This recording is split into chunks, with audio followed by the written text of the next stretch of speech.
Okay. Oh, if you could, I have A out for her. She usually has her.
Good morning and welcome to First Unitarian. Please rise in body or spirit as we sing the hymn, Wake Now My Senses.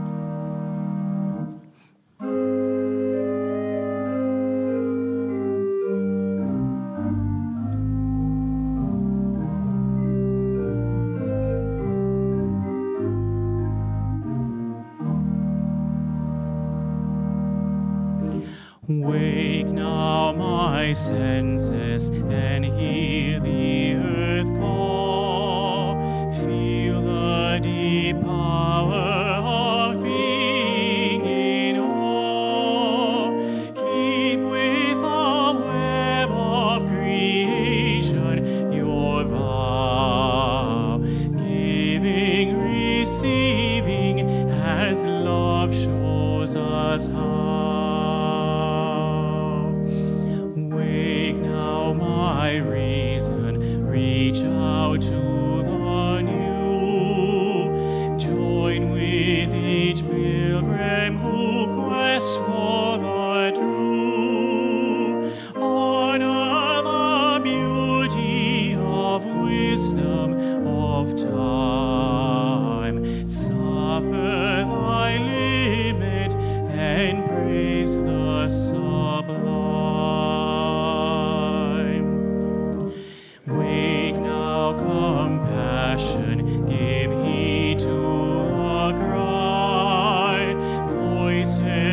of suffering fill the white sky.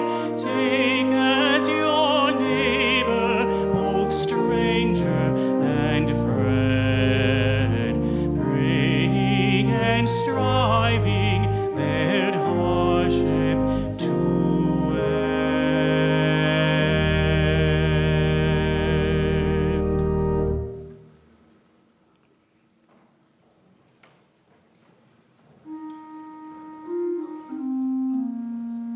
Welcome to First Unitarian Church of Rochester. It is so good to be with all of you here on a Sunday. I don't know, there's something about this weekend. There's like a sizzling in the air, so much so that I came in excited and totally without my mic pack today. So, I'm the Reverend Sherry Halliday Sherry Kwan, and I use they and she pronouns. And here at First Unitarian Church of Rochester, it is our mission that through spiritual connection in community, we listen deeply to others and ourselves, we open to wonder and transformation, and we serve together with love and humility. If you came here today because you don't believe in kings, but you do believe in making kin, that we are connected to the people around us and to all of creation, you are in the right place. If you came here today because you have joy and hope on your heart, you are in the right place. If you came here today because you are frightened and you feel like maybe you are alone in thinking that we could do better than we're doing now, you are definitely in the right place. If you came here today because you're worried about yourself or someone else, not only are you in the right place, but I invite you to connect with our pastoral care team, to reach out and connect, say hello, and let us help you feel like you are less alone. If you're new or newish, I want to invite you to stop by the welcome desk and let us know who you are and how we can better connect with you. Stick around after the service for our Inquirer series, which we do each and every week to help you learn more about what we're doing and see if First Unitarian might be a good fit for you. And if it's not your first week, if you've been coming here for maybe a few months or few decades. I know a few of you are celebrating your 50th anniversary of membership right around this time. It's pretty amazing, I know. Among our many opportunities to connect after the service, I want to offer a special invite to our focus groups around a big renovation project that we'll be doing over the course of the next couple of years. So today, after this service, and there'll be a few other opportunities over the course of this next month, I want to make sure that you come to one of the renovation focus groups. So if you can't make it today, put it on your schedule for next week. We want to hear your thoughts and your input. But as for now, we know that church is not just a building. It's not just an hour on Sundays. Though the building makes it possible, this hour that we're together makes it all possible. So we gather. We gather to create space for ourselves out of our busy lives, to offer presence and witness to the people around us. And I invite you to take a breath with me. Settle into your seats. And Lynette Blake is going to come forward and light our chalice for us, and we'll join her in unison words. Life is a gift for which we are grateful. We gather in community to celebrate the glories and the mysteries of this great gift. Body and spirit once again as we join in singing, Where Do We Come From? We'll sing each line twice, and then we'll sing it as a round.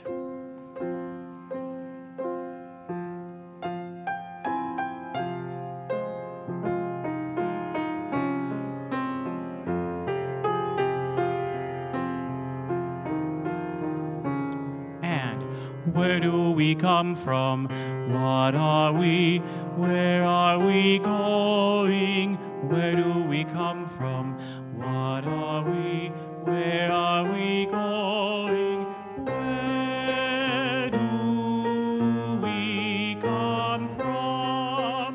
Where do we come from? Mystery, mystery. Life is a riddle and a mystery, mystery. mystery. Life is a riddle and a mystery. Where do we come from? Where are we going? Where do we come from? Where are we going? So now we need some instructions for this round, right? So I thought for today, just to make it a little bit easier, all of you, the whole congregation will be part 1, and I'll follow you. I'll be part 2. So lead me. 1, 2, let's start, and...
Hello.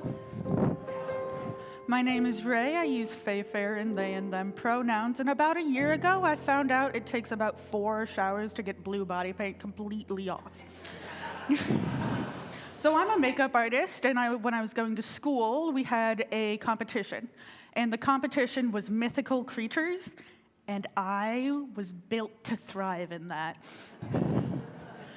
So I got my 2 models, and they both wanted to be fairies, and I was like, fine, we can do that. But I was going to do the really old, scary type of fairies from itty-bitty childhood fairy tales. And so I painted one model completely blue, and the other one completely pink. And then I dazzled them up with some complementary color markings. And then I added glitter and gemstones because it's me. And I didn't even care in the end if I won or not, because I was finally showing what I was capable of. And isn't that why we come to church? To thrive in situations that we didn't know we could, and figure out who we are without other people's expectations. Thanks. And now I'm going to invite you to greet your neighbor. And what type of potato is your favorite way to eat it? Yeah?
Were such a rich topic for conversation.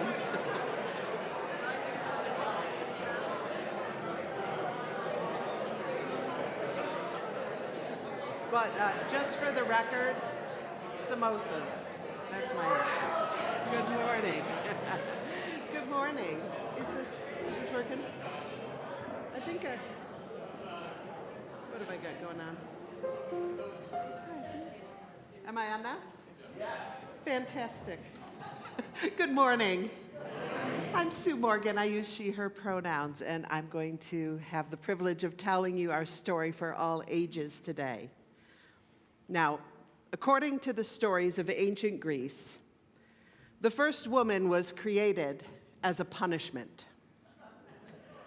Yeah, you see, there were two brothers, Prometheus and Epimetheus, who had been charged with creating life for the earth and then giving that life the things that they needed to survive. You know, the things like feathers and fur and claws and stingers and poisonous venom sacs and all that. So when they got to humans, all of the really useful stuff had been given out. And sorry to break it to you, but they decided that they would steal fire from the gods on Mount Olympus and give that to the humans to make up for the paucity of other gifts. So they did that. The gods, predictably, were furious, and they decided to punish the brothers. Prometheus, they punished in a really not so nice way. They chained him to a big rock, sent a bird to do things to his liver, and that was his punishment. Epimetheus, they had a very different plan. They decided to create for him a wife. And I know. So Hephaestus, the god Hephaestus, created her out of clay, and they breathed life into her, and then each of the gods gave her a gift. Athena gave her intelligence and creativity. Aphrodite gave her beauty and charm and grace. Apollo taught her music, and Poseidon gave her a pearl necklace so that she would never drown, and so on. And then it came time for Zeus to give her his gifts. Well, they had named her Pandora, which means all of the gifts. She got all the gifts. And Zeus's gifts were great curiosity and a jar. And the jar was a big heavy clay thing. It had a wooden lid on the top. He gave those to Pandora, and then he brought her to Epimetheus and said, "Epimetheus, I have a present for you." And Epimetheus was a little bit alarmed because, you see, the last thing his brother Prometheus had said before he went off to be, chained to a rock was, "Do not accept any gifts from Zeus." But Epimetheus, his name means afterthought, meaning he didn't always really think things through before he made a decision. So he looked at Pandora. He liked Pandora. He said, "Yes, I would very much like to marry Pandora. But what's with the jar?" And Zeus said, "Oh, the jar, yeah. That jar has to remain closed. Neither you nor Pandora nor anyone else can ever open this jar." Epimetheus said, "I'd really like to marry Pandora, but I think I'm all set for jars. I don't really need that." Zeus said, "No, they are a package deal. If you are going to take Pandora as your wife, you also get the jar." So he thought about it. He said, "Okay, I'll take the jar. We'll stick it in a closet and forget it's there." And that's what he did. But if you recall, Pandora was gifted with great curiosity. So every time she walked by that closet, it was like the jar was calling to her, "Open me, open me. You know you want to." And she did want to, and so she did. Well, the ancient Greeks said that as soon as that jar was open, all manner of bad things flew out of it. Pain and death and sadness and sickness and all manner of misery. They blamed Pandora for all misfortune coming into the world. They cursed her name every time they stubbed their toe or dropped their toast butter side down on the floor. Pandora had unleashed all the evil in the world. Epimetheus found Pandora sitting next to the empty jar, playing with the lid. She was trying to see if she could, spin it on its edge and see if she could use it like a top. He said, "Pandora, you have opened the jar. Aren't you ashamed of yourself?" "No," said Pandora. "You're not ashamed of yourself? But you have brought misery and misfortune down to the world, pain and death and sickness and all these bad things." She said, "I didn't bring those things here. Zeus did. He gave me great curiosity, and then he gave me a sealed jar." That feels like a setup. Epimetheus could see her point, and now she was picking up the lid and putting it on her head to see if she could balance with it up there. But he wasn't done making sure she knew just how culpable she was. So he said, "But Pandora, you were the one who opened the lid and unleashed them all. You have brought pain into the world. Human beings had never experienced pain before." Pandora said, "Didn't you and your brother bring them fire? Doesn't it seem like a bad idea to give humans fire, but not let them feel pain when they stick their hand in it? Kind of feels like you're just asking for them to get burned." Well, he didn't have an answer for that, but she was busy. She picked up the jar and she started banging it on the bottom to see what kind of sound it would make. Boom, boom, boom. She kind of liked it. It was cool. Boom, boom. Epimetheus said, "But you brought sadness into the world. The human beings were always happy before that." And Pandora said, "No, I don't think they were. But you were the one who let the sadness out of the jar," he said. "Well, yes, maybe they weren't sad before, but I don't really think they were happy either. Now, I think they were just kind of meh, Now, sometimes they'll be sad, and sometimes they'll be happy, and they'll know which one they're feeling because they've experienced the other feeling." She put the jar on the ground and she started rolling it back and forth. Whew. Epimetheus said, "Pandora, why can't you see what a bad thing you've done? You have messed up the humans' perfect lives. And will you please just stop messing around with that jar?"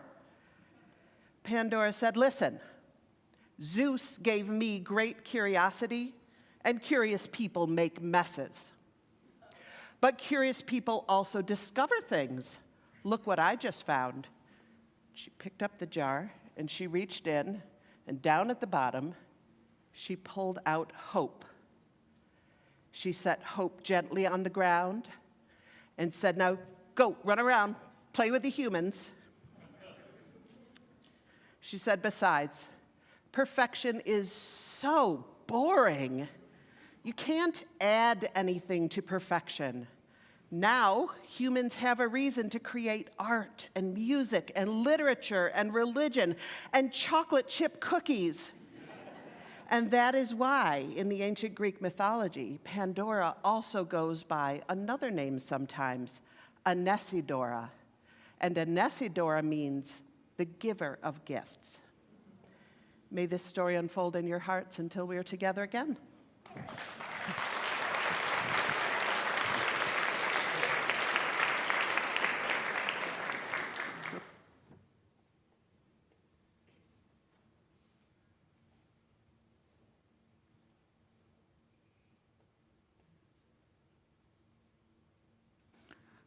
I invite you now into the spirit of prayer. God of many names and no name at all, keepers of light and love, creators of the universe that holds us. The world is shaken, the mountains are shifting, nothing is as easy as it used to be. Grant us grace and the ability to be compassionate in this troublesome time. Those that brought us fire, who split seas and shifted continents for liberation, show us the patience it takes to live through it all. those who traveled far by choice or not, to lands both promised and unwanted. Lend to us your bravery and strength to face those who wish our downfall and harm. Those that built mountains and created lands for the safety of our beloved ancestors, grant us the courage and serenity to know when to fight and when to heal.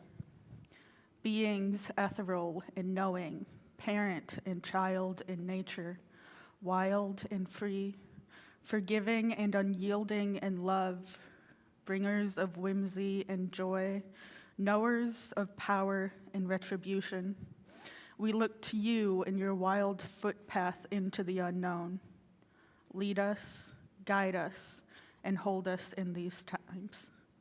Amen, Ashe, and may it be so.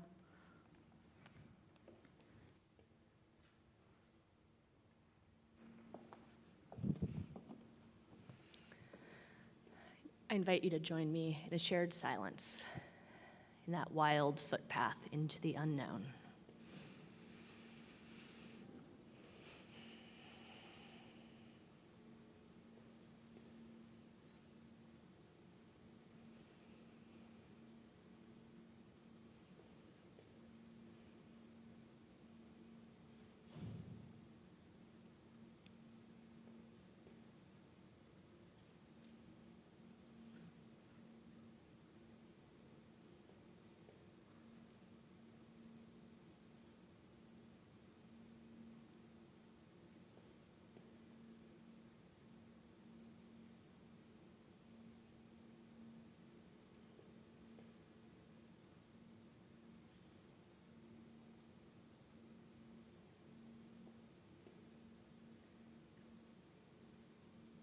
Each of us brings the gifts of our experience into our collective.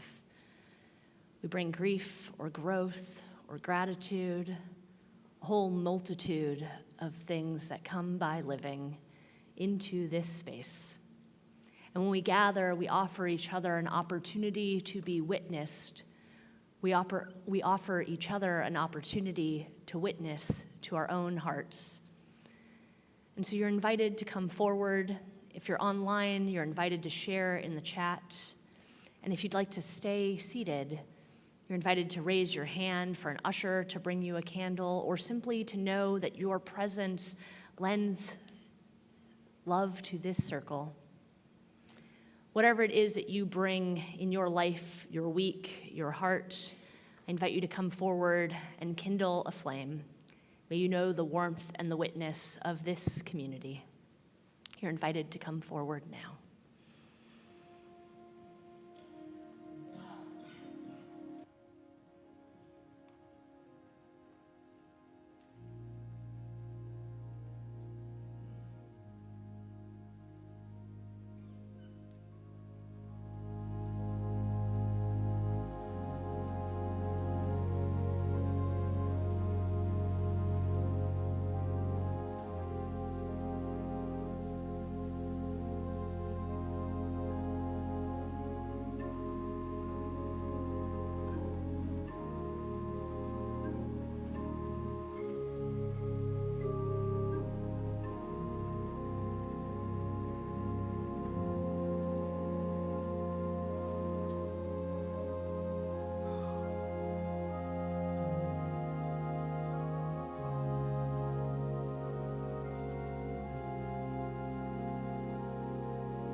May all these flames kindled, all that we hold in our hearts for ourselves, for one another, and for the world, be held in the witness of this community and be held by a love that expands beyond any one of us. Amen, and blessed be.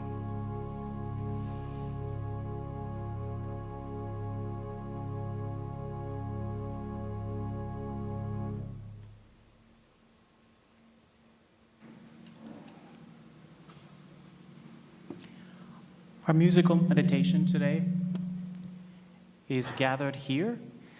I will sing through the chant once and then invite you to join in a few times afterwards.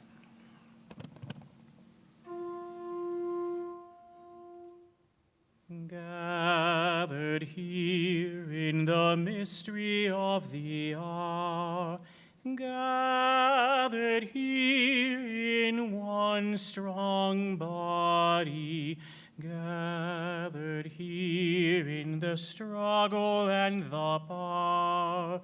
Spirit, draw near. Let's sing together.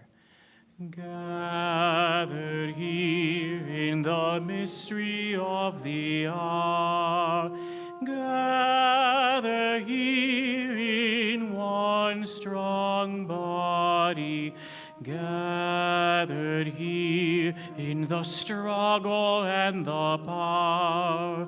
Spirit, draw near. Keep going. Gathered here in the mystery of the hour, gathered here in one strong body, gathered here in the struggle and the power.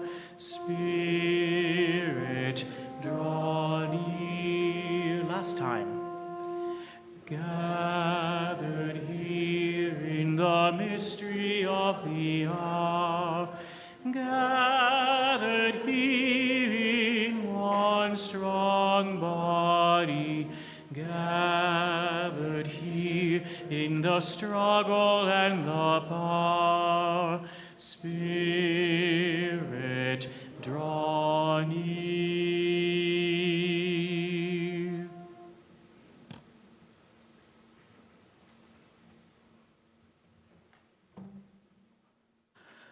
All that our church is and all that our church does is made possible by the time, talent, and treasure that we give to our shared mission.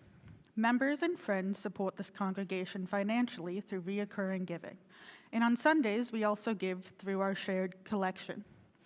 As part of the spiritual practice of generosity, 50 cents of every dollar given now to our offering will go to Compassionate Friends. The Compassionate Friends meets right here at First Unitarian and exists to provide friendship, understanding, and hope to bereaved families that have experienced the death of a child, grandchild, or sibling. Using Church Center is the easiest way to give, but if you aren't set up with the app yet, you can also give by texting GIVE, or give, and the amount you would like to give to the number on the screen or in the offering baskets that will now be passed. In the spirit of abundance and generosity, the offering will now be given and humbly received.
It is a great joy to me that we have a ukulele orchestra. That's so unexpected.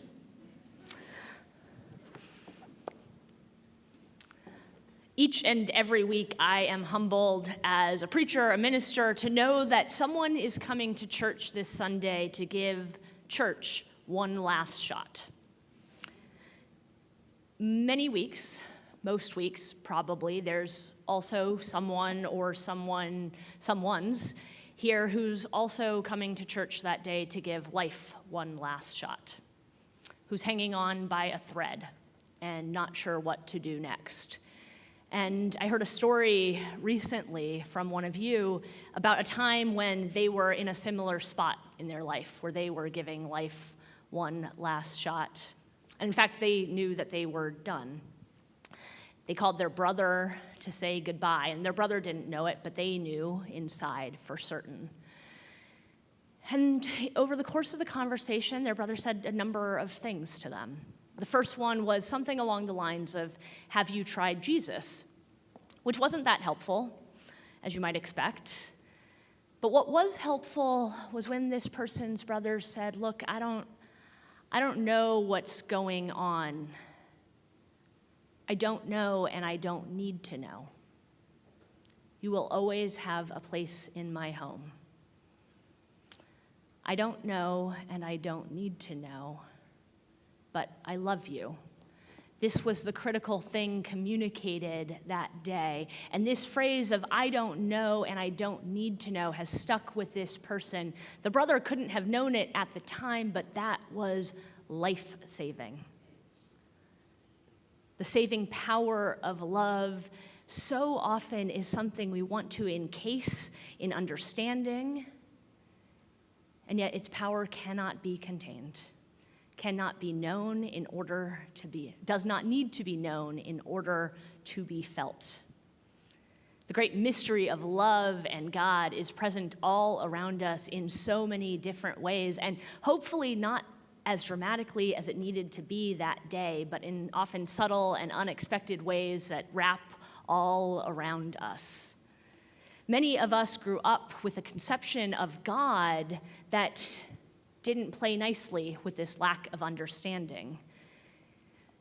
Many times, when people say, "I don't believe in God," the words of Unitarian minister Forrest Church ring in my head, not because I want to convince them, but because I am a person of curiosity who does seek understanding, and I want to know, well, what kind of God is it that you don't believe in?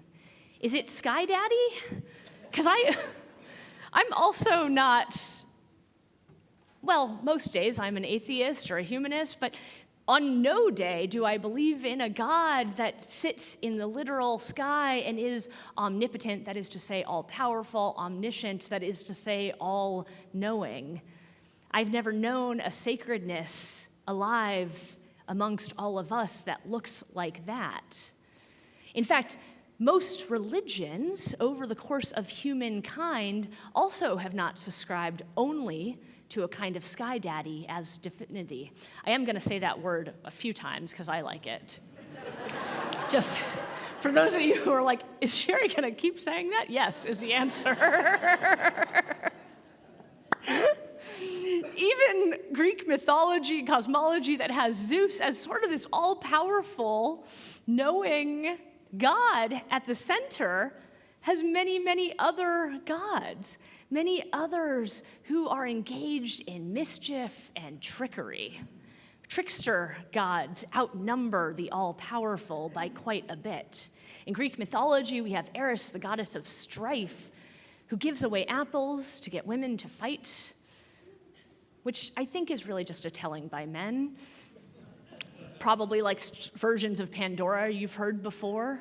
Loki, before being a Disney and Marvel, was a trickster god who, among many other things, claimed to sleep with his brother's wife just to annoy him.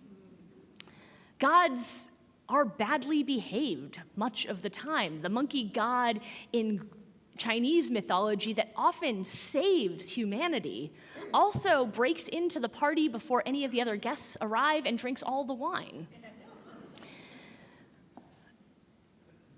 My crosstown friend and colleague, Eileen Casey Campbell, has a child who I often think of as the trickster god in my life. Ewan, when faced with the question, "What are you thinking about?" more often than not responds, "I'm thinking about what kind of mischief I will be doing later today." And then, generous as he is, he invites me to participate.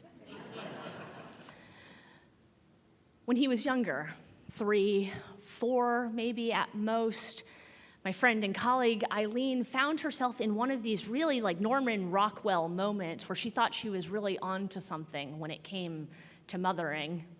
They were reading a bedtime story, and Ewan liked to do things himself as 3-year-olds like to do, and so he would turn off the light before getting into bed to read the final story. And it was dark then. He'd turn off the light, the room would be dark, and he'd have to run from the door to bed, sometimes scared of the unknown. And Eileen said to him one day, knowing she was really onto something when it came to parenting, I'm here for you.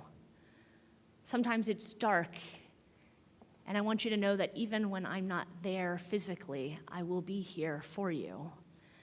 I love you. And when it's dark and you don't know what to do next, I want you to remember this.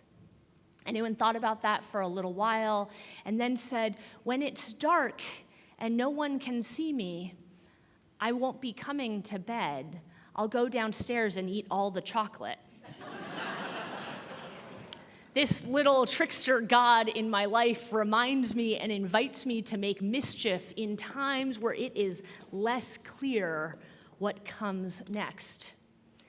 This conception of sacred divinity exists, permeates in our world, but has lost the main character energy to Sky Daddy, specifically because those who tell the stories of religion in this country are those who aim to uphold a world that is high control and highly specific about who wins and who earns God's favor. Trickster gods, the gods of mischief, the gods who move in the shadowy spaces, are the gods often of people who have less power in society. Those for whom the supremacy of whiteness, of class, of patriarchy is less available to them. The Sky Daddy that many of us do not believe in is the one who claims that some of us do well in this life because we deserve it and others do not. The Sky Daddy of white supremacy is one who claims that bad things happen to bad people, when in fact all of us know that each and every one of us will experience pain and grief and loss, no matter how good we are.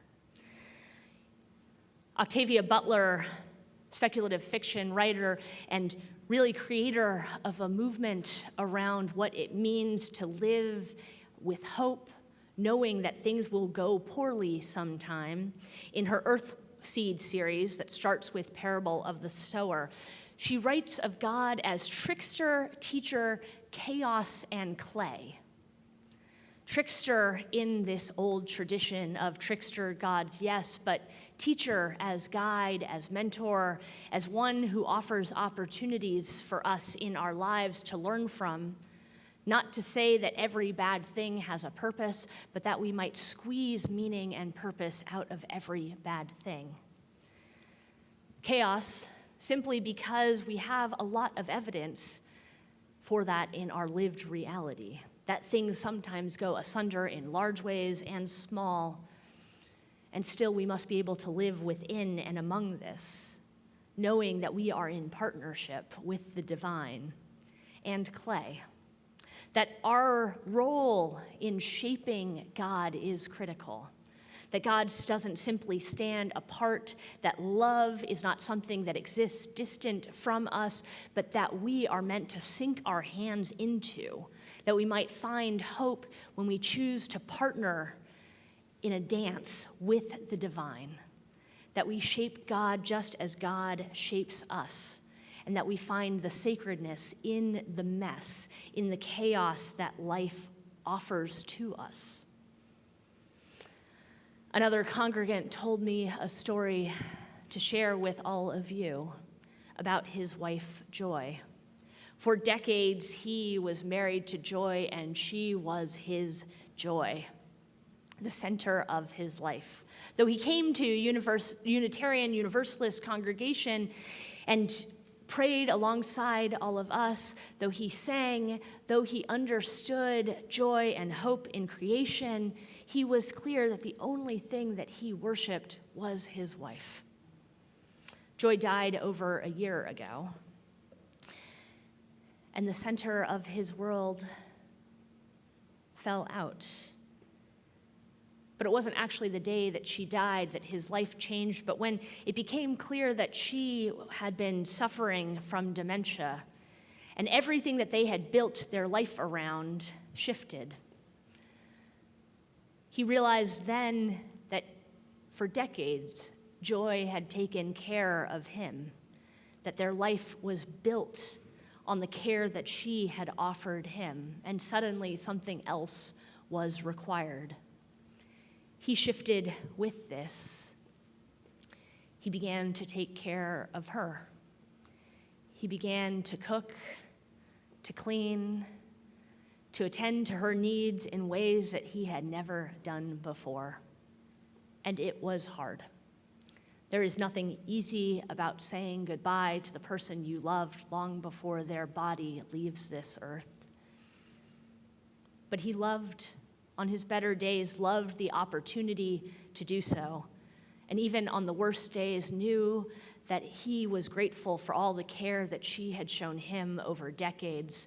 And to be able to do some part of that now was a gift, an invitation and an opportunity that he could say yes to. Joy was his joy.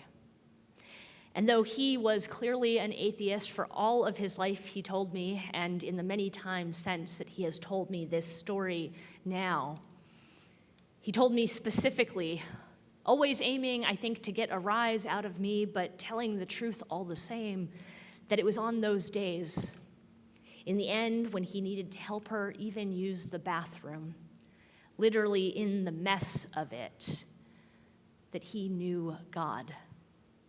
Knew something of a love that extended way beyond this moment, way beyond who he was, way beyond who they were together. That was a saying yes to the opportunity offered to him in that moment, and knowing that the burden of this day was something he was a part of, even when it felt heavy. He found joy not in knowing that she had stayed the same as she had always been, but that their love and their partnership shifted and changed, contained grief and loss, and many years of happy memories, and that nothing could be more sacred than that. May we all find God. May we all find the sacred. May we all find the divine in mischief and in challenge, in the messy and hard spaces, in the places of pain, and the ways in which love calls us to something greater. May we all dance. Amen. I invite you to rise in body or in spirit and sing with me about the mud and the mess.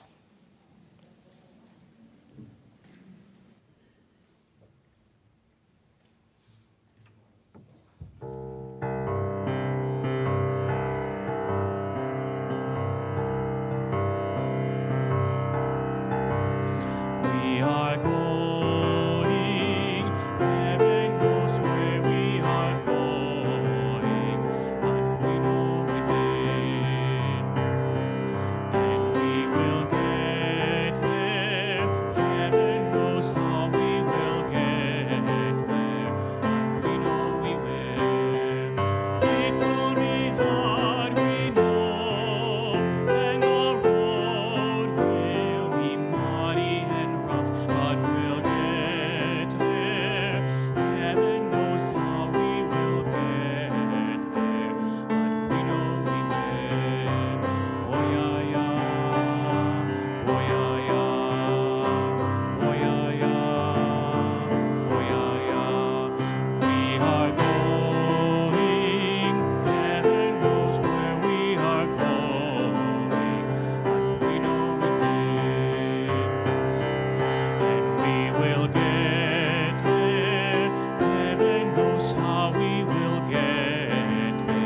God is not just in the all-knowing and in the all-powerful, and so too, church is not just in this hour that we spend together.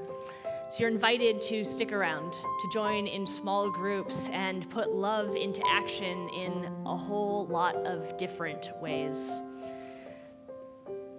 Just a moment ago, I saw 3 people sharing a tissue. That's love, isn't it? Perhaps they will go to the polyamory and ethical non-monogamy meetup. I don't know your life, and I don't need to know. And I hope you will find witness and warmth and love. There's a dance party. If you're feeling like your soul and your body are feeling a little heavy, people of all abilities and all ages are invited to that. Our school's partnership program is meeting. You're invited to learn more about that and connect. If you're new or newish, I invite you to learn about small groups right here in this room in 119 at our Inquirers series. We've got a parenting group meeting. Our flute circle is meeting. The This Is What Democracy Looks Like group is meeting. If you're over 40 and want to go to the friend-making group, that's happening also. And our middle schoolers are gathering for a role-playing game called Deeper Joy, which sounds like the most delightful version of Dungeons and Dragons I have ever heard. And finally, but no less importantly, and again, my expectation is that each and every one of you will go to one of these over the next few weeks. We are having a renovation focus group right after this service. Next week, we gather for our annual service of remembrance, our memory tree. And if you have not been before, I want to offer a special invitation to you. Even if you're not actively dealing with grieving somebody important to you right now, it is a beautiful story. It reminds us that grief and loss is a part of life, and alongside happiness and joy and love, we hold the fullness of humanity. Come witness to one another. Come join in this beautiful service with us next week. But as for now, we close our hour of worship by extinguishing our chalice, which Ray will do physically. We extinguish this flame, but not the lighted truth, the warmth of community, or the fire of commitment. These we carry in our hearts until we are together again. In the mess and in the dark, you are invited to partner, to dance, to eat all the chocolate, and to love fiercely and know that you are loved. I love you. Go love the world. Amen.